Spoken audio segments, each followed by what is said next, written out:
지난 영상 5위부터 2위까지의 화려한 면면들을 흘러라 지친 당신에 마지막 카운터 펀치를 날리려 하니 그 주인공은 바로 윤미향이다.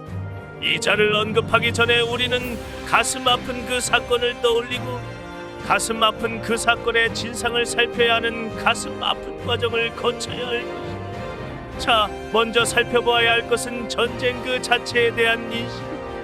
국력이 곧 전투력으로 귀결되던 근대 문명화 이전 1910년 당시 외세 침략의 대비는커녕 내정도 민심도 불안정하기만 했던 조선은 전쟁이라고 하기엔 초라할 만큼 속수무책으로 일본에게 한반도를 넘겨준다. 영토를 점령하고 내정을 재편한 일본은 조선 백성들을 일본인으로 바꾸려 애를 썼다. 실례로 당시 2,500만 명의 조선인 중 70만이 일본이 참가한 세계 2차 대전에 가담했다. 그 와중에 독립군은 약 300명에 불과했다는 것을 고려하면 성과는 놀라운 수준이다. 군이 전쟁에서 승리하면 전리품이라는 명목으로 패배국 국민들의 재산을 약탈하고 아녀자를 희롱하는 것은 그 당시 모든 승전국가 군인들에게는 일종의 보상이었고 우리가 팝콘을 곁들여 가볍게 보는 전쟁 영화에서도 이런 장면들은 심심찮게 연출된다. 하지만 일본은 달랐다. 공창제도를 도입하여 점령지에서의 무분별한 강간 및 성범죄를 막고 성병으로 인해 전투력이 저하되거나 군기강이 흐트려지는 것을 경계하기 위함이었다. 그래서 생겨난 것이 이 위안부이며 군예하 윤락업소라 하겠다. 그리고 일본은 이 위안부 관리와 운영을 전부 민간에 위탁하였다. 그리하여 일본 수뇌부 아래에서 수많은 조선인 포주들이 여인들을 수급했고 그 과정에서 강제로 팔려갔다, 자원했다 혹은 살림이 궁하여 자신의 여식을 팔아넘겼다 등의 다양한 진술이 엇갈리는데 이쯤 되면 이러한 일련의 과정이 어찌하여 윤미향을 위시한 정의원에서 국민들을 상대로 모금 활동을 하는 데까지 이어졌습니다. 과연 그들은 할머니들을 위해 어떤 역할을 했을까에 대해 알아보지 않을 수 없겠다. 윤미향의 시작은 정대협이라는 시민단체에서였습니다. 평화의 소녀상을 설치하면서 존재감을 처음 드러낸 것. 2015년 박근혜 정부 당시 한일 위안부 합의를 이끌어내 일본에게 10억엔을 받고 불가역적으로 이 문제를 논의하지 않는 것으로 일단락되는 듯했어. 피해자 할머니들과 가깝게 지낸 윤미향은 10억엔을 다시 일본으로 반환하기 위해 정의원이라는 단체를 조직하고 스스로 이사장 자리에 올랐다.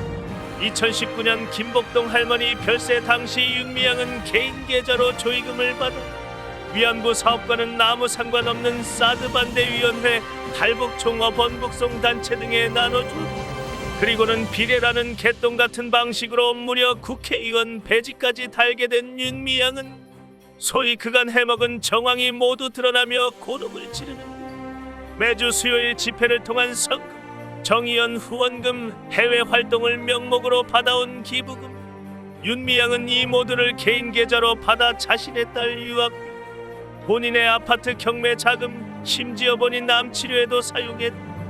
그에 반해 피해자 할머니들은 그들 단체의 이용만 당하고 허기도 스스로들 달래시며 집회와 해외 행사를 다녔다는 것이 2020년에 이르러서야 비로소 이용수 할머니를 통해 밝혀졌다. 한마디로 말해 위안부를 팔아 호의호식했다는 것이. 이에 민주당과 윤미향은 나이가 들어 정신이 이상해졌다는 둥, 보수 정당의 계책이라는 둥 온갖 망발을 늘어놓더니 결국 그 과정에서 정의연 핵심 관계자가 돌연 숨진 채 발견되고 윤미향 담당 판사가 회식 중 의식을 잃고 사망했다는 보도가 연이어 터져 필자가 바라보건대 이자는 크게 두 가지일 것이다. 타인의 슬픔을 개인의 영화에 기꺼이 사용함에 주저하지 않는 소시오패스, 아니면 남편 따라 전형한 간첩이다. 물론 두 가지 모두 해당될 수도 있겠다. 끝으로 전한다. 최근 대선 전국에서 이재명의 지지율이 고전을 면치 못하죠. 민주당은 종로를 비롯한 세계구 무공천을 목적으로 윤미향 등 무리를 일으킨 인사들의 한해 제명 조치를 해. 하지만 윤미향은 무엇에 억울함을 느꼈는지 동료 의원들에게 구명 문자를 돌렸다는 이자는 낭만. 그 난리를 피우고도 와인 파티를 할 때부터 진작에 알아봤지만 세상에는 돈을 벌기 위해 해야 할 일이 있고 해서는 안 되는 일이 있는 법이다. 하여 필자는 적폐청산 1호로 이자를 지목한다.